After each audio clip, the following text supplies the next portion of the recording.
Hello, everybody, and welcome to the Live and Strive podcast with me, your host, Jebro, and I'm today joined by DPS, who's Digital Professional Sports. I'm joined by Justin. Hello, Justin. Hey, how's it going? Good, man, good. Brian, hello, how are you? Doing all right so far. Awesome. Hello, everybody. Steve, how are you going? You all right? Very good, sir. Thank you. Good, good, good. As I just had the audio from my PC coming in the background now, unfortunately.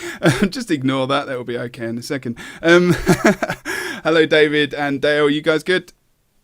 Yeah, we're good to go. Awesome, awesome.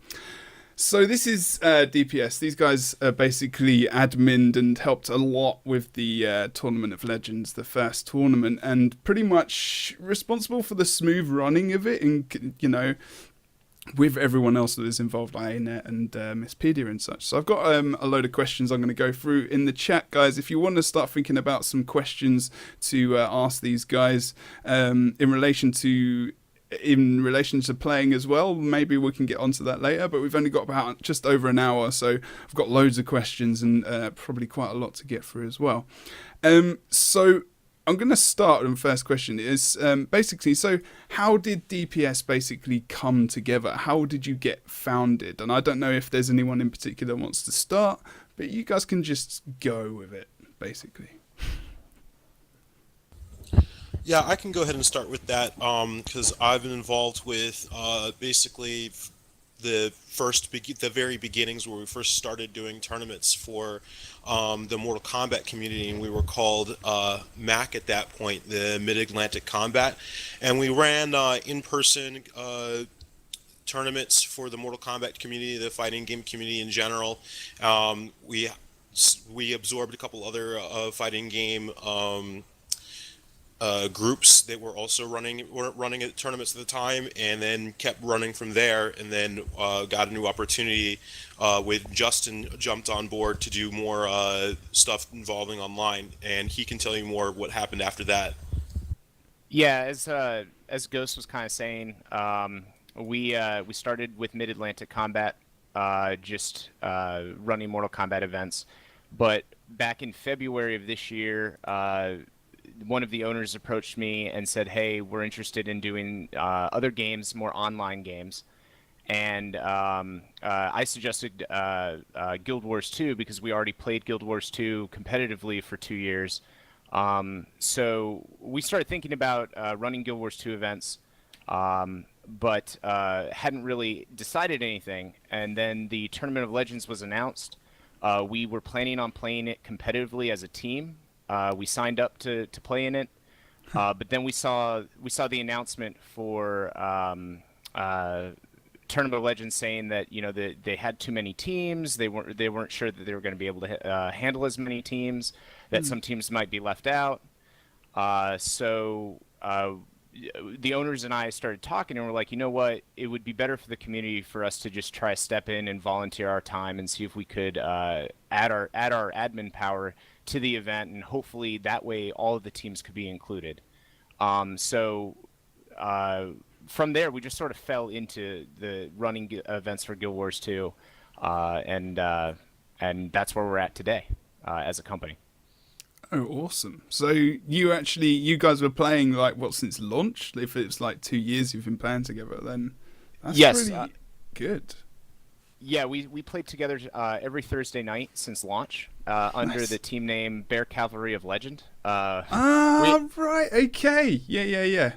Okay. We were 2-2 in Miss League and ranked 4th, and then we ran into all of the good teams that are significantly better than us. So we plummeted down that leaderboard faster than I've ever seen a team plummet, and we finished around I think 12th overall, 12th out of 32. I do remember your team. Sorry, what did you say? We learned a lot from it, though, about the competitive scene and the game itself as well. Okay, so actually participating in the tournament itself actually helped you in the future to kind of admin and even appreciate what the players are going through, how they want to be dealt with, talk to, put into different positions and stuff. That's good. That's actually quite interesting. So was it you five who played as a team, or was it different people who came in and out? going? It was a little bit here and there. It was me, Brian, Little Steve, who are on here today. Ghost and Dale weren't part of our Miss League team. They kind of got into the game later on. But yeah, of the people that are here today, Brian and Little Steve played with us. Awesome. So that's. I mean, Tournament of Legends. As I didn't get, unfortunately, I didn't get to cast it. I wasn't around, but from what I did watch of it, the game's kind of rolled on, and my actual guild team was in it, and they said that it was nice to talk to guys, and it was nice to actually have people, other than just the casters, kind of adminning it, like there was a different team, like much like the same with ESL, who you guys, they've got. It's the same kind of level. They've got a few less people, but it feels like DPS is like a proper, this is what you guys do, and you've got an office for it, because I've seen it on your website. It's quite impressive. It is quite cool. And you got your logo and everything, and it's good, it's a good, and I think it's important, especially being players and in the community, that you want to help and you want to come up and assist, and that is really, really awesome, and that's good. That's kind of a testament to Guild Wars 2, really, and the people that play the game, even not competitively, so that's really good to know. I'm going to roll on to my next question. So like you said, you went into you kind of offered your services, and you've got this big tournament. And per region, I can't remember how many teams it was. Was it 64 per region? Yeah, it was 64. Okay. You got 64 per region. How did you prepare for this? You've got a lot of people. That's like 5 people per team. You've got to find a contact. You've got to do all this stuff. It's annoying enough trying to get at 8 teams for me to just get into a tournament, get them into an arena and get them to fight, because it's just so difficult to try and get hold of different people. 64 teams per region? How did you guys even start to think about arranging this? I mean, I'll jump in and say we have a system that, as a company, we've always believed that once you have a team start playing, you don't let them stop until they're in either the top 8 or they're eliminated. Mm-hmm. So, using that system, we really honestly flew through the bracket. I mean, there's a very efficient way of doing tournaments, and we've mastered that over the 3 years that we've done fighting game community tournaments. So, from an organizational standpoint, we knew how to run the first 3 rounds that Blue wanted us to run. Mm-hmm. We knew we had our system. Blue was really flexible and let us have that complete autonomy over those 3 systems. So then it was just a matter of getting admins, and I mean, these guys could probably tell you how they were recruited and how we approached them. But really, once we had the system in place, we just had to grab manpower, and for our group, that's a really easy thing to do. So, does anybody want to chime in on how you guys got into it personally?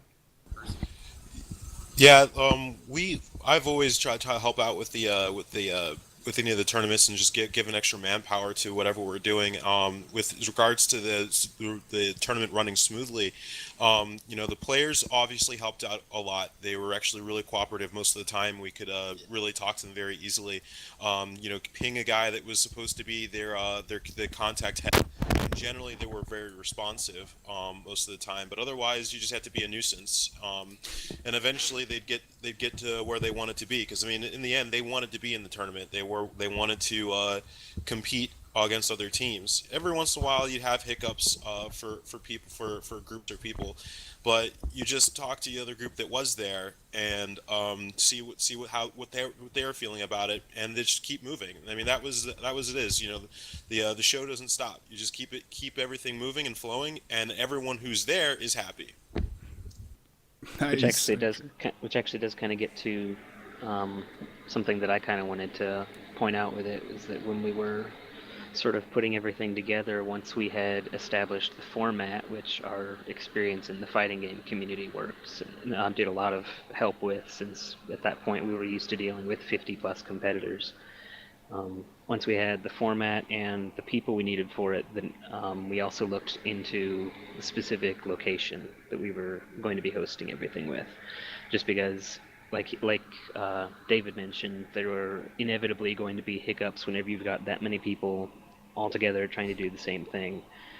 And it made it much smoother for us to deal with those as they arose. Even in the couple of cases where our past experience wasn't able to have us 100% prepared, we still had everyone close enough together that we could collaborate and apply our various forms of experience and expertise to the different dilemmas without having to worry about starting phone calls or anything. It was as simple as walking 10 feet and asking a question. Yeah, I think that's something I failed to mention. For the European tournament, we tried really, really hard to get everybody in the same room or in the same house. So we actually used my townhouse. Yeah. Okay. We actually we talked about it, and again, we believe that having all the admins in the same room just makes things run smoother. So we grabbed 10 computers, hooked them up into my townhouse, tested the breakers, tested the internet, made sure everything was working, and then just shouted at each other when there was a problem. So we didn't have to really worry too much about logistics. It made logistics a lot easier.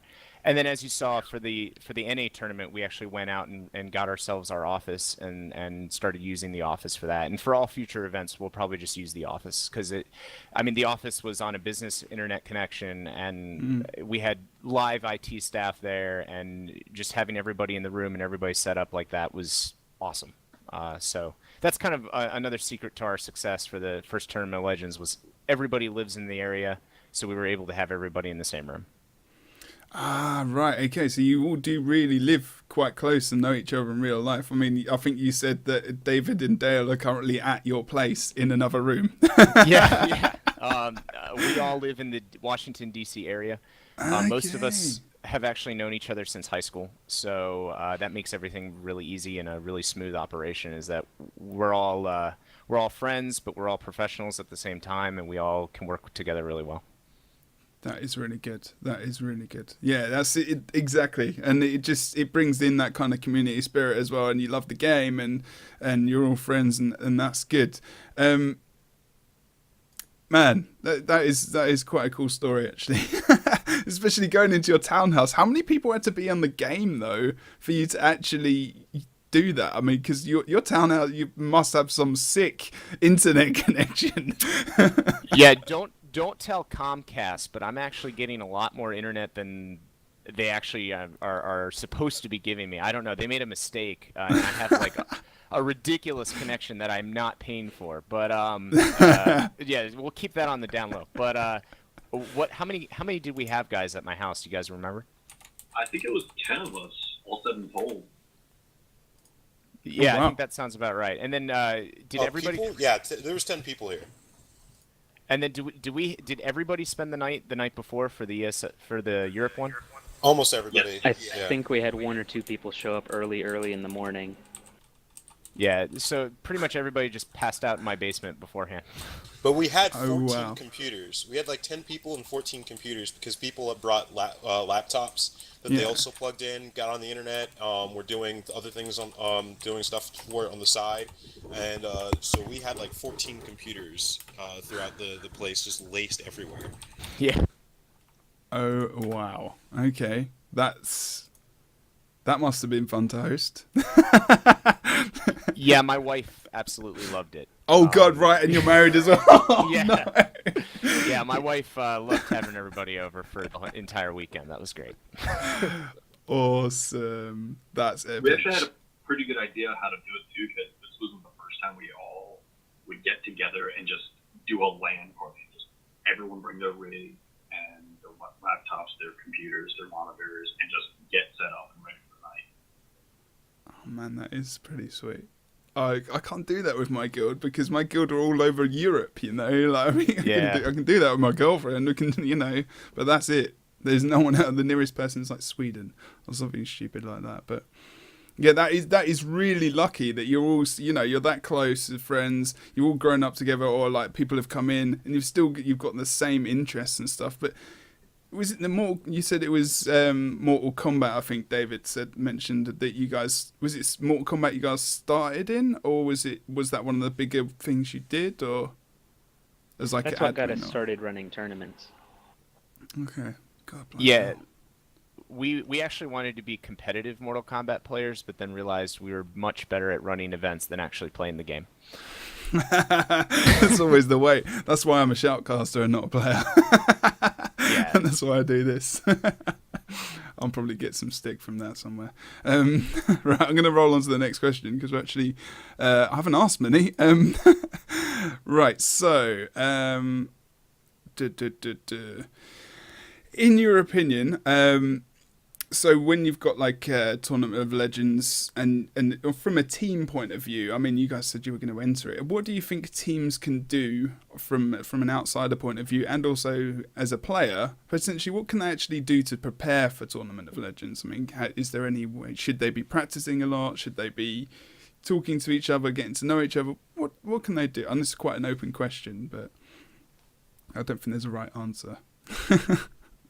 Definitely practicing. Not just individually, but as a group. One at a time, guys. Who wants to go first? You're so keen to answer. It is good. That is good. Was it Brian who was speaking just then? This is me. Okay. So, definitely practicing as much as possible, specifically as a group. The biggest single difference that I noticed between even at the very top tier, the teams that know how to play the game and the teams that regularly win, is how well they're able to coordinate with each other, how well they can communicate, what points need pressure, where the next fight needs to happen. There's just so much that needs to be communicated at any given point in time, that working on the ability to communicate those things and then being able to coordinate the different abilities and combo fields and finishers once the fight is actually joined is something that really can't be done except through extensive practice. Mm-hmm. The other thing that you would definitely need is a team captain. You don't want like everyone to like make this call go over here to far point, or someone making a call go for close point. You need someone to make the calls and the shots for the overall strategy of your team and look at everything on a moment by moment. So you don't have this confusion going about. Like you don't have one person running away where they should be defending the point, or having two people running different locations when they should be going for a different objective. Kind of like a director, I guess, as well, in a way. Where, yeah, exactly.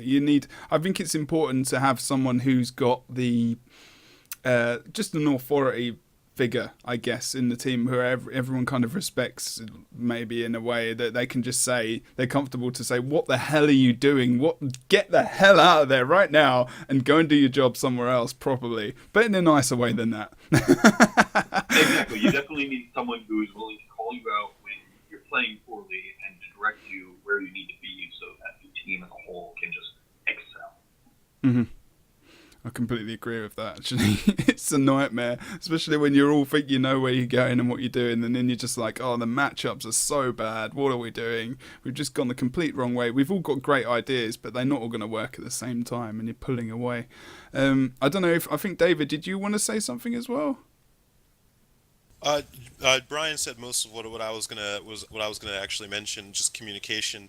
But Justin does what you were just talking about for the Bear Cavalry. He's the director. He can definitely speak on directing and overall team tactics and strategy, and having one person saying, "Here's where you should go," even if it's not exactly correct at the time. It's better to have that one person that's doing that, mm-hmm. instead of having everyone else try to do it at the same time. I would just jump in and say, for more experienced teams or top level teams, you'll notice that they kind of have a consensus, right? Like they understand how to rotate just a little bit better than a newer team. So for more veteran teams out there that know how to rotate and know how to play the game, I would say that a team captain's job is a little easier. So, for example, my team, we've been playing together for 2 years now. There's not much I really have left to do as the director, other than just occasionally reminding people, hey, we got to win this fight, or hey, keep in mind, stillness is up at this time, or something like that. But for newer teams, it's good to have that one veteran guy that can make calls and teach you how to rotate. And for the newer teams trying to enter the Tournament of Legends, I would try to find which guy on your team can do that for you. That would be my biggest recommendation. Really good points by all of you there, to be honest. Dale, you okay there? You're being a bit quiet. I'm going to pick on you. What do you think? And can you add anything to this? Is there anything in particular? Or do you, I think mainly, has everyone said anything? Maybe people can bring cake. I'm not sure. What do you reckon? Well, I watched a lot of the games at the Tournament of Legends, and I would agree that coordination is a really huge aspect. A lot of the teams were very competitive. They were pretty equally prepared to fight, but some of them just had much better coordination. They were where they needed to be at the right time, and they were ready to fight the right opponent, the ones that they were equipped to fight. So I think that made a big difference. That's so true. There's such a big scale of skill. There was some bad teams in Tournament of Legends. Let's just say that. But there was, the bad teams are the guys who aren't experienced. They're in PvE. They're going through fractals or something with a full Zerg team of 5 guys, and they wanted to get involved in Tournament of Legends. Some of them got lucky enough to get through to the next round, and they got a llama finisher, which was probably quite, it was good enough for a lot of people. But if you lost in the first round, it might have been a bit gutting to the point where you might not try again. But hopefully, there's more teams this time, and it will even open it up for even more people and more rounds that you can actually get through to. I'm looking forward to the next one. We'll see how it goes. But I'll keep on the current topic. I'm going to go on to my next question. Is there anything we can always learn from stuff we do, especially if it's the first time? I know you guys are experienced in tournaments with other games, and obviously Guild Wars 2 is online, as I think David said earlier as well. That's a significant kind of difference. People aren't maybe in the same room, or you haven't got this big venue where this is all. How do you think, is there anything you could have improved upon? It's not saying that obviously it was bad or anything, it's just that you can always improve something, especially if you're doing it for the first time with a new game. Is there anything you could have improved on? How would you do it? Was there anything that you could have improved on? You can say that as well, I guess. Anyone can answer that, go for it. Actually, there are 2 things that I think we probably would have tried to do a little bit differently if and when we get a chance to work on something like it again. The first being that something we basically taking those lessons like you were talking about from our in-person events and applying them more to some of the online things, specifically making certain that we've got finalized rosters. There were a few teams that had issues where, for whatever reason, they weren't checking their email when it was telling them that they needed to have their roster finalized by X time. So that's something that we would probably be a lot more clear about, because a lot of the little hiccups that we wound up being glad we were all within shouting distance of each other came from trying to identify who was on what team and if they were supposed to be there, and if it was a change that just hadn't made it through to the rosters we had listed. But that was all stuff that we were able to get through. We'd probably just try to make it a little bit smoother so that we wouldn't need to be quite so concerned about being all in the same room and having that. We wouldn't need the smooth lines of communication just to be able to manage it. The other main thing would definitely be a bit of a lesson that we took from our old fighting game tournament days, which would be to try and incorporate cash prizes. not necessarily even big ones, but cash prizes of any sort, just because having the early rounds of any given tournament, having those run smoothly and keeping the players playing is how you keep everyone excited at those points in time. Mm. The later rounds is where having actual money on the line starts getting people excited, and that just makes the actual streamed matches that much more interesting and gets a lot more hype built for both the players and the spectators. That is an extremely good point. You're right. Because I was thinking, I literally, as you said money, I was thinking about the EU final. And I was thinking, you know what? Would it even increase, would it even make the players want to win more? Because they're just like, I've got a legendary. I get another one. That's all good. And I'm just being honest. They know what I think about that. But legendary is something hard to work towards. But the money... Money is a more universal motivation. That's it. Yes, that's a political way of putting it. Yeah, definitely. I think Steve was going to say something. I'm not too sure.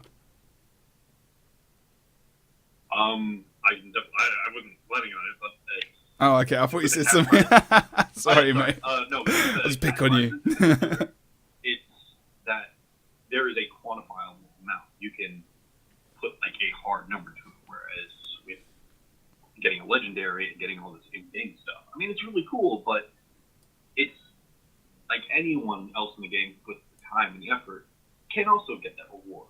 Mm. Whereas you make it a cash prize, and like, oh, hey, look, I've got $500 extra to my name that you don't have because I did better than you. That's a way to put it, yeah. That's another way, but that is very true, and it is true. And it's like the PAX tournament that happened last year. I mean, I can't remember how much it was. Is it $2,000 wise? Yeah, it was 10 grand total, and then they had I think it was 7 grand for the winners. That's pretty damn good. I mean, I don't know where the money came from for this kind of thing as well. So I think the problem is Guild Wars 2 is in a spot at the moment where it's not a popular game esport wise. We can pull a crowd of like 3.5K when Tournament of Legends is on, and the smoothness that you guys were talking about is essential for people to watch. And the money factor as well would be even a bigger puller. It would just make it more dramatic, and it would make it more interesting. It's like, oh god, these guys could win $500 each.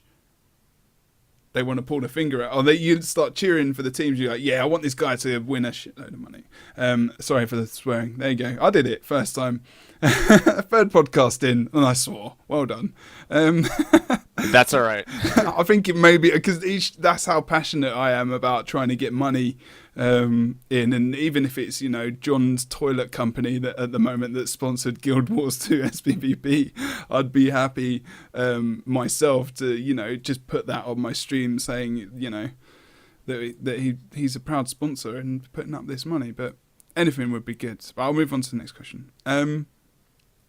So what was it like? I don't know how close you worked with ArenaNet, but obviously you worked with Misspedia quite closely. Was it? I think Justin, you mentioned something about it earlier about talking to Blue. He was quite easy to get on with and stuff. How was it like working with Misspedia? And then if you had any contacts, I guess, with ArenaNet, what was it all like? What was the experience like? I know obviously you're going to say the good stuff. Yeah, but I can take that one because I did most of the contacts and the networking.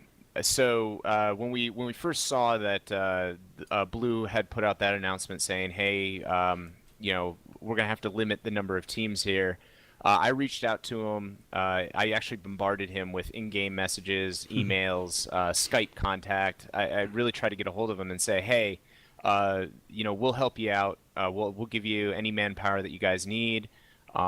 Just let us know what you think." And he was, first, I mean, he's got to make sure that we're professionals and that we're not just random kids on the streets. So he did want us to kind of prove our Mac connections and the fact that we are a legit group. But after that, can't say enough about Blue. He's really passionate about making the game an esport and bringing the game to a competitive level. So he really gave us full autonomy over the first 3 rounds, and then after that, he was really easy to work with. Constantly with us on Skype throughout the entire event, just communicating with us, running the event. I mean, just telling us where to send teams that were going to be streamed, and then just going from there, telling us what to do and how we could help them out. So again, Misspedia, great group of guys. ESL too. We worked with Oliver from ESL. I can't say enough about Oliver. He's a cool dude. He's a good man. Yeah. Yeah, he's a good man. I like hanging out with him and talking to him. So just giving a shout out to Oliver too. As far as ArenaNet goes, Grouch was kind of our main contact there. Grouch was in Skype with us the entire time throughout the event. Again, Grouch is amazing. It's nice to have somebody that came from the community going to ArenaNet and now working for ArenaNet and being such a positive force for the game. And then the second week, the NA week, Grouch actually sent us pizza. So No that was way, cool. really? Yeah. Oh. Grouch ordered us pizza, and actually he ordered it both days, Saturday and Sunday, but we were only at the office on Saturday, so on Sunday the office got random pizza delivered to them again when we weren't there. So I mean, Grouch was awesome, really easy to work with.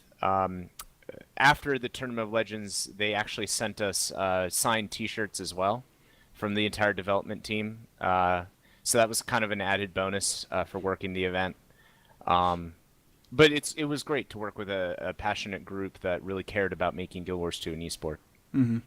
That's awesome. That is pretty cool. Getting pizzas delivered. And you don't even know. It's like, yeah, that was an unexpected surprise. That is pretty sweet. Signed T-shirts and stuff as well. That's good. I mean, it is good of you guys as well to take time out of your weekends and your spare time and possibly relationship slash marriage, which you're dedicating a lot of your time in yourself, and it takes a lot to actually do that kind of stuff. But that's good to know. Right, rolling on to the next question. Okay. I've got to be careful how I word this. No, actually, it's all right. So compared to other games, you've worked with a lot of games. We talked about that before. The SPVP community in Guild Wars 2 is, I think we can all admit, to a degree at different points in time, strained. Is the word I will use. Yeah. There's a big difference between the people who play maybe solo queue a lot more than the team queue, or the guys who are permanently in the same team, or different communities inside Guild Wars 2. Also, you've got NA, you've got EU, you've got different countries, and you've got different cultures. How do you compare Guild Wars 2 community to, say, I don't know, Mortal Kombat or another game? What can you compare it because it's online? I don't know. What do you reckon about the Guild Wars 2 SPVP PvP community?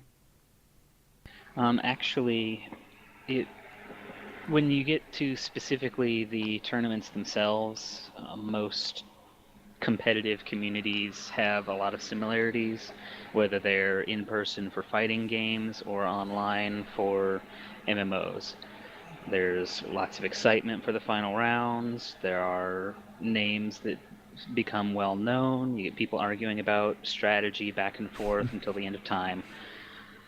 The main thing that I've noticed about the Guild Wars 2 community comes from a lot of my prior experience in not specifically running tournaments, but just with esports in general, where I would say that the Guild Wars 2 community for SPVP is in a similar place to where, for example, the League of Legends community was a few years ago, where it's starting to show that it has some very real potential as a potential esport. It's got a lot of people who are interested, and it's starting to get more and more interest with other people as well. Mm-hmm. It's got a lot of potential if the competitive momentum just keeps going. That's true. You need permanent stuff to do, not just like kind of lulls, which sometimes we kind of have a lot of them, really. I mean, there's tournaments that we run independently and stuff weekly, but I don't know. It doesn't feel like enough. One thing I've noticed, just comparing fighting game communities to the MMO community or just Guild Wars 2 in general is that for a fighting game, it's easier to build a reputation. It's easier to build a following. It's easier to start identifying the top players because it's an individual game compared to a team game like Guild Wars 2. But I think one thing that the community needs to sort of work on is building up team reputations and starting to build followings for teams. I think, Team Paradigm back when they were playing was probably the most popular Guild Wars 2 team with a great following. But since then, I'd like to see more Team Paradigms. I'd like to see more teams actually starting to build reputations for themselves and starting to build a following and build a fan base. And that's something I think that the competitive community should work on. Streaming as much as possible, doing as many interviews like this. I think what you're doing for the community is awesome because you're helping people build a reputation, start putting faces to names and stuff like that. I think honestly, when you break it down, that's the big difference between the fighting game communities and Guild Wars 2 is just being able to start identifying with teams and identifying with players. Yeah, I'm gonna go off of what Justin was just saying there. Actually, when the fighting game community, and it helps that they see each other in person. In building building those people that everyone identifies with, because you physically see them right there in front of you. You meet them and you know their name, or at least their handle right then and there, and then you watch them play. Also, they build a character for themselves. Generally, I don't feel like the person you meet at a tournament in a fighting game community is the person they would be if they were just walking down the street. They try to build a character for themselves to kind of it helps that community. There are different characters that people can get behind in that community, and it's harder to do in a team-based game because there's more than one person. But it's good to have people who represent that team, that make themselves a character, put themselves out there, and build a reputation for themselves in a team, just like Justin was saying. And just another difference I've noticed is that I feel that the Guilders community still has that kind of more innocent. We're not competitive yet, but we can see where everything is going to go from here. Kind of attitude, and it just feels really like kind of fresh. Like they're just right there. They're ready to go. They just love that they have the opportunity to sit here and play their game on a competitive level because it's so it's not there yet, but they know where they want it to go. In the fighting game community, they kind of like they like where it is. They don't have any real. They didn't really feel like they had a vision for where they wanted it to go. They just liked what they had. So they were like, this is what we want it to be. Just these little, or these like in homegrown tournaments that people to put together. But Guild Wars, the community, I feel like they're ready for more, and they really enjoy pushing for that extra bit.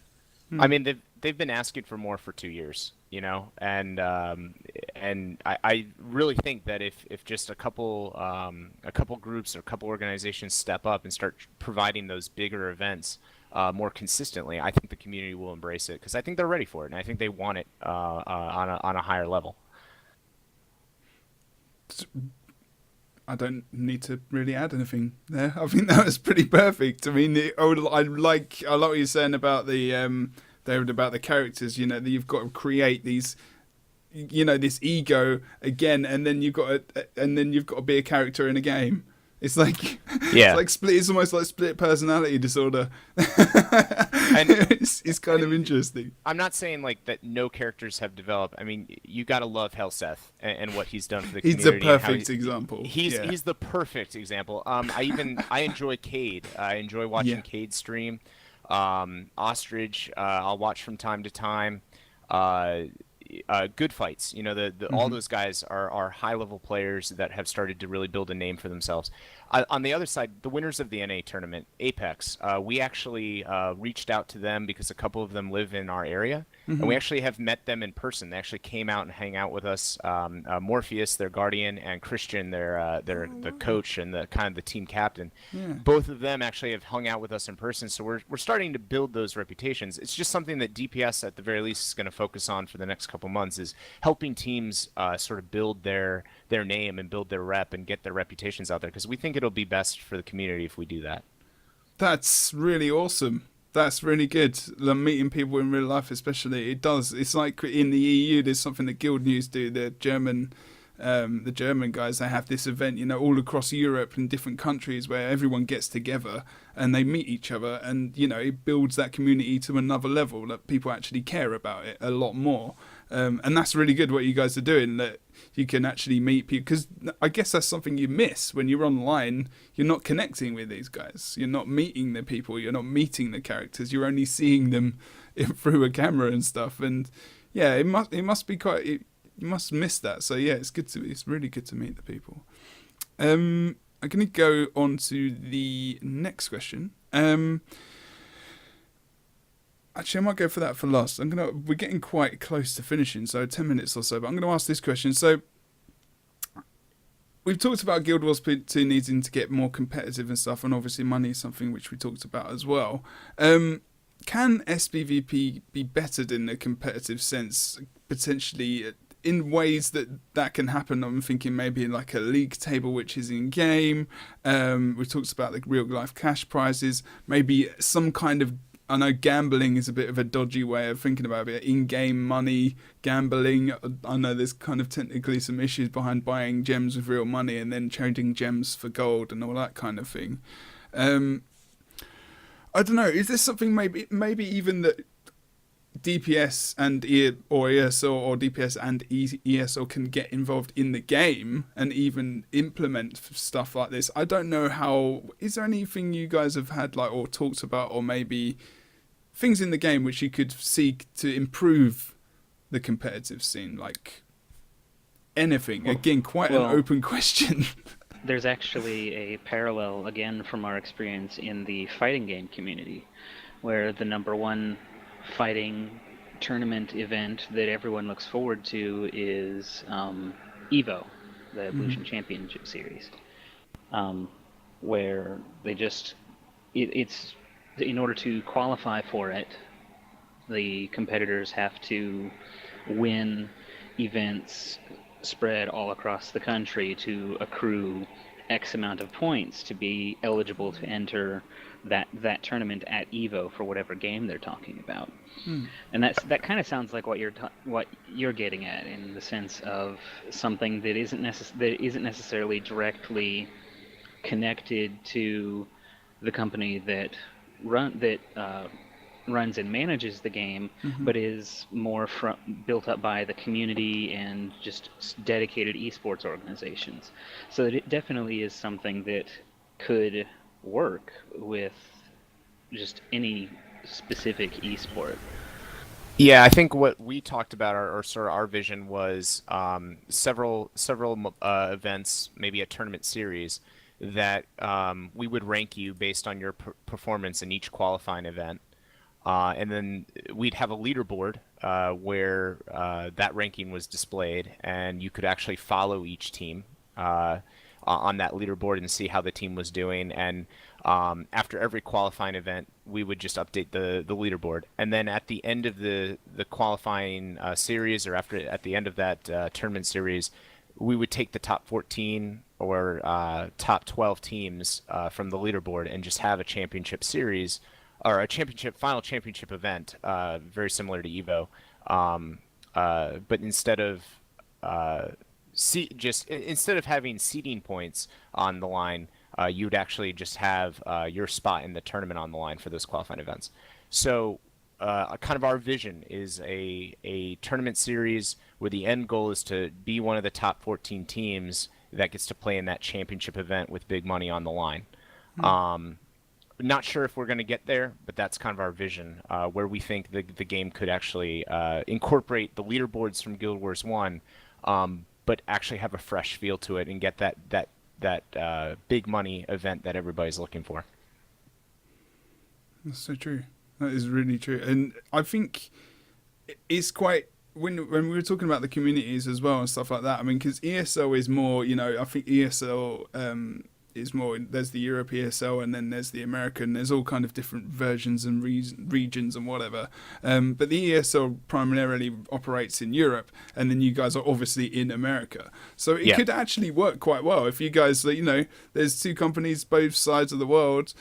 It's there's so many more heads as well. It would be actually really good.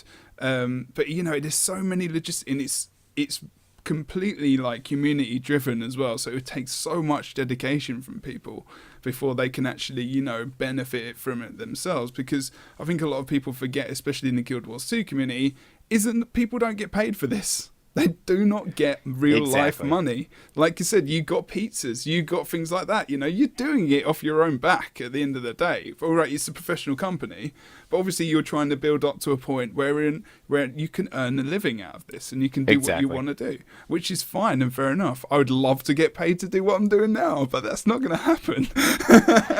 Yeah, I mean, it's just the way it is. But it shows that dedication. Now, all the guys here, including myself, are dedicated as hell to do what you guys are talking about. Get this game to, you've got a vision, like you said. Yeah, I mean, and I think you hit the nail on the head. It basically comes down to, in order to offer a cash prize, that money's got to come from somewhere, and we're already not getting paid for our investment or our time.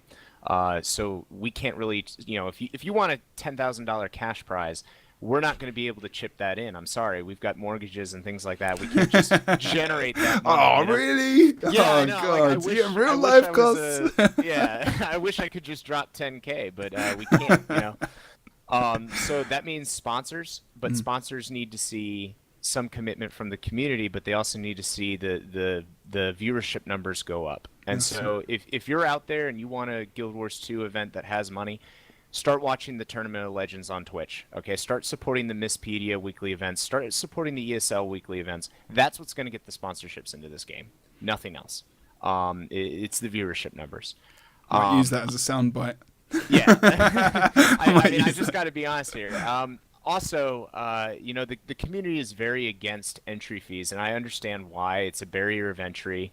The fighting game community embraces it a little bit more, and a lot of other competitive communities do.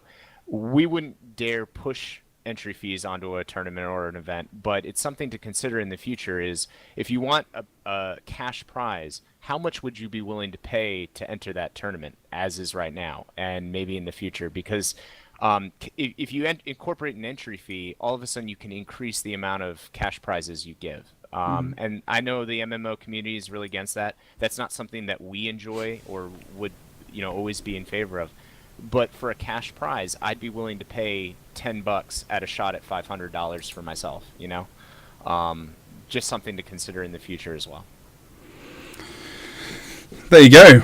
I mean, I think that's almost a good point to end on. I might end on that. We've actually almost come to the end. I'm just gonna, I don't know. I think we're going to end it there. Actually, we are going to actually end it there. That's pretty much the perfect time to end it, really, with the awesome questions and answers that we've had, and the answers you've given me. As I can hear Skype in my ear as well, and because I failed to turn the sound off, unfortunately, so that's another reason why I'm going to end it. Just going to be honest. But we have gone for an hour, guys. Justin, Brian, Steve, David, Dale, is there anything you want to do plug-wise? Plug DPS, plug anything you want. Just go for it. All right. First of all, we are on Twitter right now, so follow us at Twitter at DigiProSports. Also, we have a website currently up, digitalprosports.com. Look for our announcement on Twitter later this month. We've got big things in the work. We've been working hard since Tournament of Legends. We're just not ready to announce any of our events yet because we want to make sure that all of the logistics is figured out and all the sponsors are contacted before we do. Like I said, we've got a couple things in mind for the community. We've been working with teams like Apex, but there you go. Just follow us on Twitter and look for some announcements later this month, later in June. Anyone else got anything to say? You good? Yep, sounds pretty good. Awesome. Justin's basically the man with the plan, so I'm leaving it to him. Thanks, Steve. There we go. The director has spoken. Right, so I would just like to thank you guys again for coming on and for, again, volunteering and doing something for the community where I can get a show out. Guys, if you're watching this and you want to come on this show, give me a shout in the game, give me a shout, PM me, Jebro.6370 in game, on the forums, in Twitch, send me a message, whatever you want to do. I want to interview more teams, more people. You don't have to be a team. You can be a solo queuer, anything. I can get anyone on this game. I'll probably get these guys back again at some point, maybe individually or as a DPS again, to announce future events. Possibly, like Justin said, add them on Twitter. I'll put a link in the VOD. This is going to go on YouTube as well, so check out my YouTube below, and this will be uploaded pretty much after this, depending on how long YouTube takes to upload it. But otherwise, I want to thank you guys, thank you Digital Professional Sports for joining me, and I'll see you again soon. Thank you. Thank you. Cheers, fellas. See you later, guys in chat. Thank you very much for having a look and checking out these guys. See you soon.